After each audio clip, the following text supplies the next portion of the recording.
اس سے پتہ چلتا ہے کہ جو فیٹ، جو نیچرل فیٹ ہے نا، جو نیچرل چربی ہے قدرتی، وہ انسانی صحت کے لیے بہت،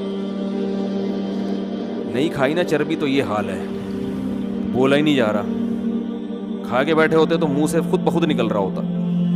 جو قدرتی چربی ہے نا جانور میں جو ہوتی ہے، وہ انسانی صحت کے لیے بہت مفید بھی ہے اور ٹیسٹی بھی ہے.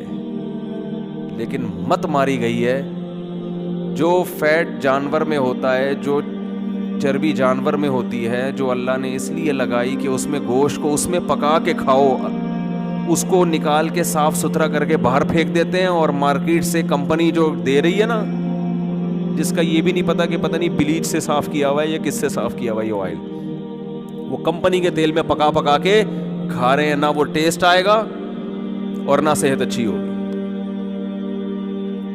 یہ تو میرے کئی بیانات ہو چکے ہیں، ابھی میرا یہ ٹاپک نہیں ہے، جلدی سے سمیٹ کے.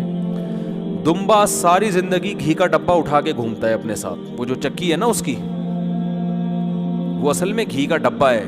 اتنا بوجھ اٹھا کے گھومتا ہے کہ جب میں کٹوں گا تو میں پکوں گا اسی ڈبے میں. یہ قدرت کی طرف سے انسان کا اکرام ہے کہ بھائی کمپنی بعض دفعہ کوئی پروڈکٹ آپ کو دیتی ہے تو مسالہ بھی ساتھ میں دے دیتی ہے کہ یہ مسالہ اسی میں پکا کے کھائیں آپ.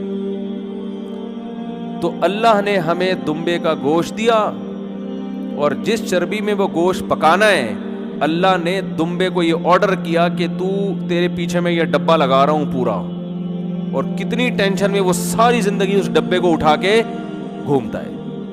اور جب ہم دمبا ذبح کرتے ہیں، وہ ڈبہ اٹھا کے ہم نے صابن بنانے والی کمپنی کو دے دیا، یا ہم نے وہ بیچ دیا کوڑیوں کے دام. وہ پھر اس کو کوئی صابن بنا رہا ہے، کوئی کیا بنا رہا ہے، کوئی چیل کووں کو کھلا رہا ہے. تو یہ بزنس ہے دنیا کا. بزنس اسی طرح چلتا ہے کہ لوگوں کو الو بناؤ اور مصنوعی چیزوں کی طرف لے کر آؤ جو انسانوں کی بنائی ہوئی ہیں. اس سے مارکیٹ میں ان کے پاس پیسہ آئے گا. جیسے بھینس اور گائے کے دودھ سے ہٹا دیا کہ وہ جراثیم والا ہے اور ڈبے پہ لے آئے، تو ڈبے کے دودھ میں صرف ایک ہی چیز ہے کہ جراثیم نہیں ہے. باقی جو پروٹین آپ کو چاہیے نا، وہ بھینس اور گائے کے جراثیم شدہ دودھ میں ملیں گے، آپ کو وہ ڈبے میں نہیں ملیں گے.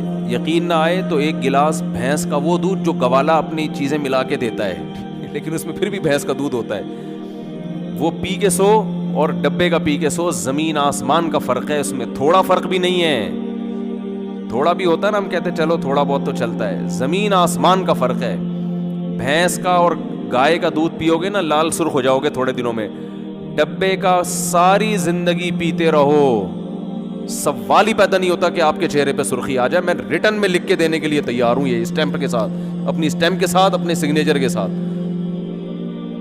ذرا سی بھی سرخی آئی تو آپ میرے اوپر کیس کر دینا کہ مفتی صاحب نے کہا تھا، دعویٰ کیا تھا، اور دیکھو اب یہ دعوے میں جھوٹے نکلے. کخ بھی نہیں ہوگا. وہ صرف چائے بنانے کے لیے ٹھیک ہے، چائے میں تو ویسے کوئی کچھ بھی نہیں ہوتا. تو چلو خیر. تو یہ انسانوں کی مت ماری گئی ہے. ہمارے حضرت فرمایا کرتے تھے گناہوں کا سب سے پہلا وبال کس پہ پڑتا ہے؟ عقل پہ. کھوپڑی صحیح کام نہیں کرتی انسان کی. تو جو چربی قدرت نے پیدا کی ہے بھائی، وہ چربی کھاؤ یار. بچوں کو بچپن سے گوشت کو نا الگ کر کے وہ بالکل صاف ستھرا گوشت کھلاتے ہیں بچوں کو. او بھائی یہ بالکل ہیک آ رہی ہے. اب بچے دیسی گھی بھی نہیں کھا رہے آج کل، کہہ رہے ہیں ہیک آتی ہے اس میں، کیونکہ ان کو مصنوعی ٹیسٹ کا جب آپ نے عادی بنا دیا تو اب ان کو قدرتی چیزیں اچھی نہیں لگتی. تو کبھی ہمارے مشورے پہ دمبے کی چربی میں گوشت پکا کے اپنے خرچے پہ کھاؤ، مزہ نہ آئے پیسے واپس. ایسے لال ٹماٹر ہو جاؤ گے اور پیٹ ہضم بھی ہوگی. یہ چربی ہضم ہو جاتی ہے، آئل ہضم نہیں ہوتا. آپ تجربہ کر کے تو یہ چربی ہضم ہو جائے گی آپ کے.